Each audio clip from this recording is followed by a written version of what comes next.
Hello students, आपका मेरे channel विकास education point पर स्वागत है।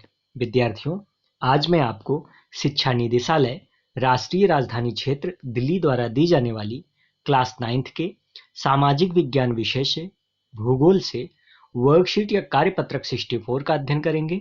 विद्यार्थियों, यह कार्यपत्रक 12 जनवरी 2022 की है। आइए अध्ययन करते हैं।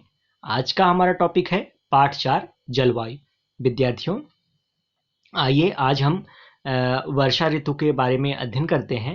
मानसून का आगमन एंड वर्षा ऋतु।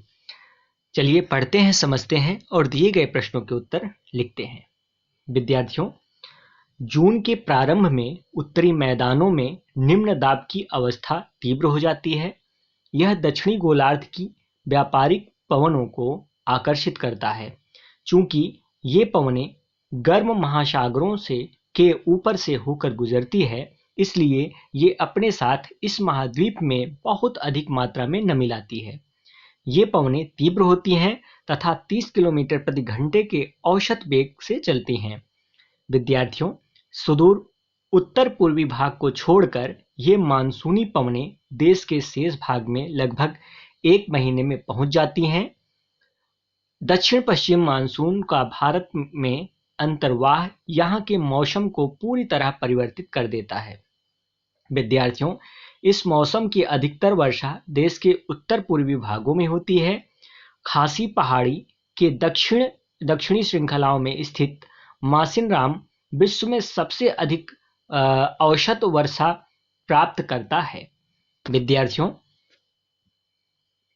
गंगा की घाटी में पूर्व से पश्चिम की ओर वर्षा की मात्रा घटती जाती है। राजस्थान एवं गुजरात के कुछ भागों में बहुत कम वर्षा होती है। जब मानसून के गर्त का अक्ष मैदान के ऊपर होता है, तब इन भागों में वर्षा अच्छी होती है। विद्यार्थियों, दूसरी ओर जब अक्ष हिमालय के समीप चला जाता है, तब मैदानों में लंबे समय तक शुष्क अवस्था रहती है। आगे देखते हैं बच्चों। मानसून को इसकी अनिश्चितता के लिए जाना जाता है। शुष्क एवं आर्द्र स्थितियों की तीव्रता, आवृत्ति एवं समय काल में भिन्नता होती है। इसके कारण यदि एक भाग में बाढ़ आती है तो दूसरे भाग में सूखा पड़ता है।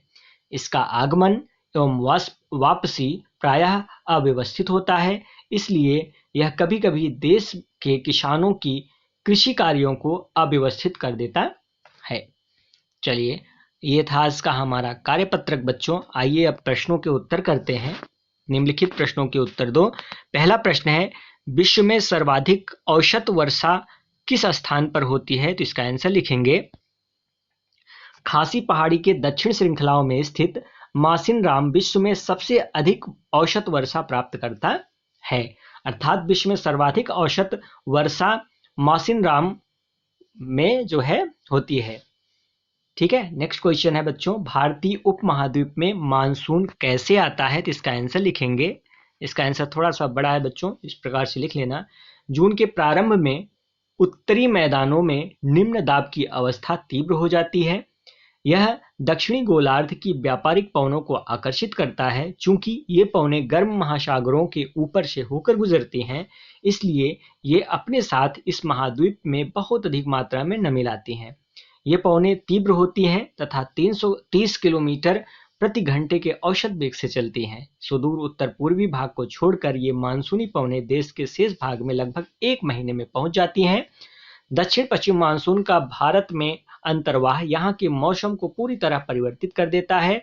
इस मौसम का अधिकतर वर्षा देश के उत्तर पूर्वी भागों में होती है। तो इस प्रकार से बच्चों हम मानसून के आगमन को लिख लेंगे। ठीक है, भारतीय उपमहाद्वीप में मानसून कैसे आता है इसको हम लिख लेंगे। नेक्स्ट क्वेश्चन है, भारत एक ही समय में एक हिस्से में भारी बाढ़ और दूसरे हिस्से में सूखे का अनुभव क्यों करता है? तो इसका आंसर लिखेंगे, मानसून को इसकी अनिश्चितता के लिए जाना जाता है। शुष्क एवं आर्द्र स्थितियों की तीव्रता, आवृत्ति एवं समय काल में भिन्नता होती है। इसके कारण यदि एक भाग में बाढ़ आती है तो दूसरे भाग में सूखा पड़ता है। ठीक है, आगे देखते हैं बच्चों। रिक्त स्थान की पूर्ति करना है तो गंगा की घाटी में पूर्व से पश्चिम, यहाँ पूर्व आ जाएगा, इसमें पश्चिम आ जाएगा, की ओर वर्षा की मात्रा घटती जाती है। नेक्स्ट है क्वेश्चन नंबर 5, मानसूनी पवने यहाँ पर लिखेंगे बच्चों, सुदूर उत्तर पूर्वी भाग को छोड़कर 1 महीने में देश के अधिकांश भाग में पहुंच जाती हैं।